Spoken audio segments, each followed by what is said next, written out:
Bismillah. Assalamualaikum warahmatullahi wabarakatuh. Innal hamdalillah nahmaduhu wa nastaghfiruh wa na'udzubillahi min syururi anfusina wa min sayyiati a'malina.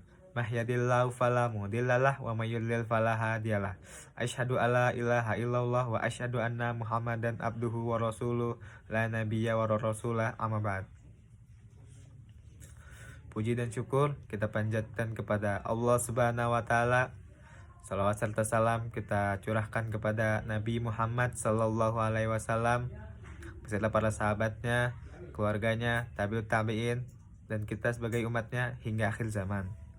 Yang terhormat Bapak Weng dan para penonton sekalian, saya Raffi Imtiaz Safizi Wibowo dari Prodi Farmasi kelas reguler pagi 1A. Di sini saya akan memaparkan atau menjelaskan mengenai materi akhlak Islamiyah. Yang pertama, pengertian akhlak. Akhlak dalam bahasa Arab yaitu khuluq, yang berarti tingkah laku atau tabiat.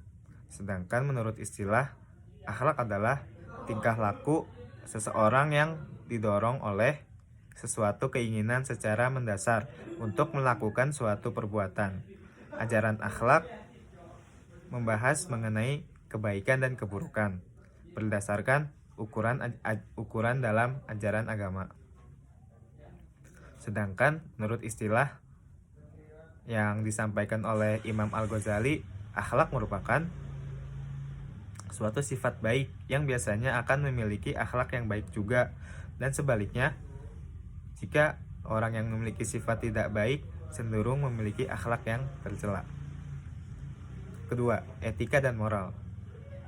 Etika berasal dari bahasa Yunani, yaitu ethos, yang berarti kebiasaan.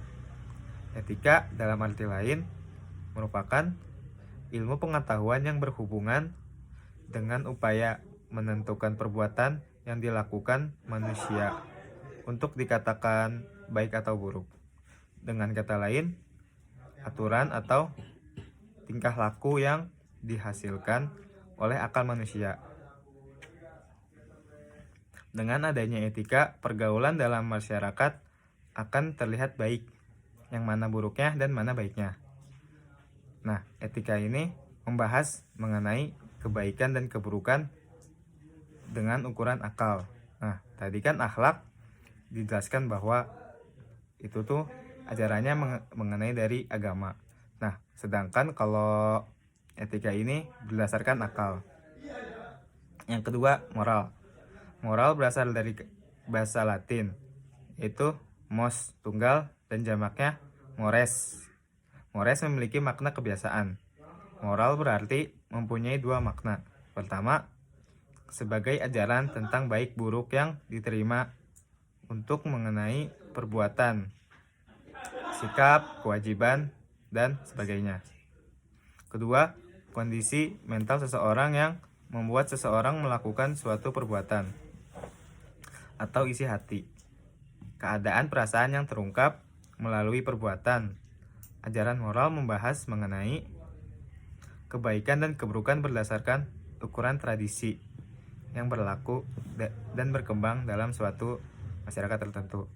Nah, sedangkan untuk moral ini dasar dari ajarannya yaitu tradisi. Yang ketiga, macam-macam akhlak. Pertama, akhlak pada Allah Subhanahu wa taala. Akhlak pada Allah Subhanahu wa taala dapat diartikan sebagai sikap atau perbuatan yang seharusnya dilakukan oleh manusia sebagai makhluk kepada Tuhan yang Khalik, dan sebagai titik tolak akhlak kepada Allah adalah pengakuan dan kesadaran bahwa tiada Tuhan melainkan Allah. Jadi akhlak kepada Allah ini merupakan bagaimana sikap kita dalam peribadahan, misalnya berdoa dan lain halnya. Yang kedua, akhlak kepada diri sendiri. Akhlak pada diri sendiri ini sikap kita terhadap diri sendiri. Nah, sikap kita terhadap diri sendiri itu maksudnya gimana sih? Yaitu sikap kita baik jasmani maupun rohani. Maka dari itu, setiap orang harus adil dalam memperlakukan diri sendiri, dan jangan pernah memaksakan diri untuk melakukan sesuatu hal yang tidak baik atau yang tercela. Jadi akhlak pada diri sendiri ini bagaimana kita tuh ya tidak zolim kepada diri kita sendiri. Yang tiga, akhlak pada sesama. Akhlak pada sesama ini merupakan sikap antara manusia dengan manusia yang lain. Jadi sikap kita dalam bermasyarakat, dalam kehidupan, selain berinteraksi kepada Tuhan, manusia juga saling berinteraksi dengan manusia yang lain. Bahkan manusia juga berinteraksi dengan alam. Jadi akhlak kepada sesama ini bagaimana kita kepada orang lain. Misalnya seperti tolong menolong, gotong royong, dan lain hal sebagainya. Yang keempat, akhlak kepada lingkungan. Akhlak pada lingkungan ini adalah suatu perilaku atau perbuatan kita terhadap lingkungan. Akhlak terhadap lingkungan yaitu manusia tidak boleh memanfaatkan sumber daya alam dengan jalan mengeksploitasi alam tersebut secara besar-besaran, sehingga timbul ketidakseimbangan alam dan kerusakan bumi. Jadi, akhlak kepada lingkungan ini bagaimana sikap kita terhadap lingkungan. Misalnya, jika kita melakukan penebangan pohon, harusnya juga kita melakukan reboisasi atau penanaman kembali. Dan juga, sebagaimana kita tahu, pengambilan minyak bumi. Jika kita terlalu banyak mengambil minyak bumi secara besar-besaran, maka akan berdampak negatif kepada kita juga. Lalu selanjutnya, karakteristik akhlak Islam.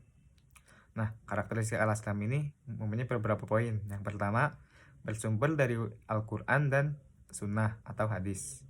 Memiliki kebenaran mutlak dan berlaku sepanjang masa, di mana saja dan kapan saja. Jadi, maksudnya kita tuh bisa melihat karakteristik akhlak Islamnya itu dari Al-Quran ataupun hadis. Yang kedua, berhubungan erat dengan aspek akidah dan syariah. Akhlak dalam Islam berhubungan erat dengan aspek akidah, yaitu keimanan dan syariah hukum-hukum Islam, yang bersifat praktis, baik dalam bidang ibadah, muamalah, jihayah, dan lain hal sebagainya. 3. Bersifat universal. Maksudnya, apa yang berlaku bagi umat Islam berlaku pula bagi non-muslim. Materi selanjutnya, akhlak dan aktualisasinya dalam kehidupan. Aktualisasi akhlak adalah bagaimana seseorang dapat mengimplementasikan iman yang dimilikinya dengan mengaplikasikan seluruh ajaran Islam dalam setiap tingkah laku sehari-hari, dan akhlak yang seharusnya diaktualisasikan dalam kehidupan seorang muslim. Yang pertama, akhlak pada Allah. Contohnya seperti yang saya sebutkan di awal tadi, yaitu melaksanakan segala yang diperintahkannya. Apa yang diperintahkan oleh Allah mutlak bagi kita untuk melaksanakannya, sebagaimana sholat, zakat, dan lain hal sebagainya. 2. Menerima takdir. Takdir ini terbagi menjadi 2, yaitu takdir qada dan qadar. Dan kita pun harus menaati atau mempercayai hal tersebut, bagaimana dalam rukun iman yang ke-6, yaitu percaya kepada qada dan qadar. Selanjutnya, selalu berdoa dan berharap kepadanya.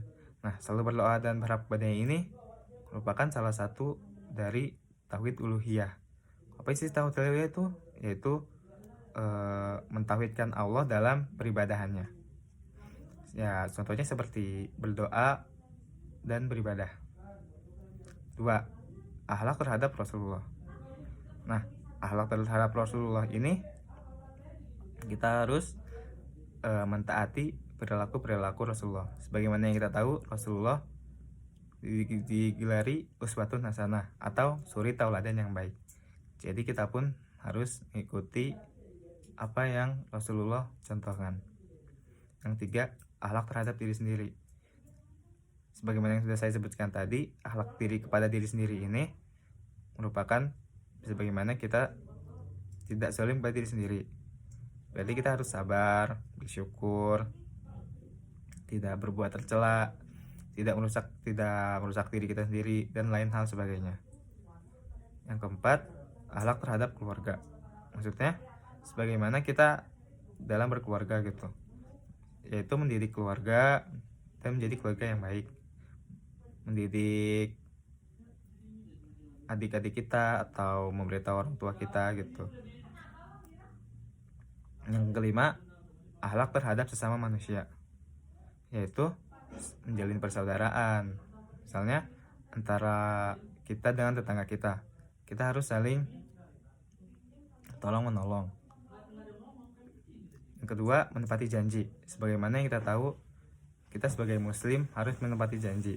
Dan jika kita tidak menepati janji, maka kita termasuk orang yang munafik. Sebagaimana yang disebutkan dalam hadis. Jadi kesimpulan yang saya lalui bahwa akhlak Islamiyah ini sebagaimana sikap kita, yaitu akhlak Islamiyah, yaitu sifat baik, jujur, tolong menolong, dan lain hal sebagainya. Sekian dari saya, kurang lebihnya mohon maaf. Assalamualaikum warahmatullahi wabarakatuh.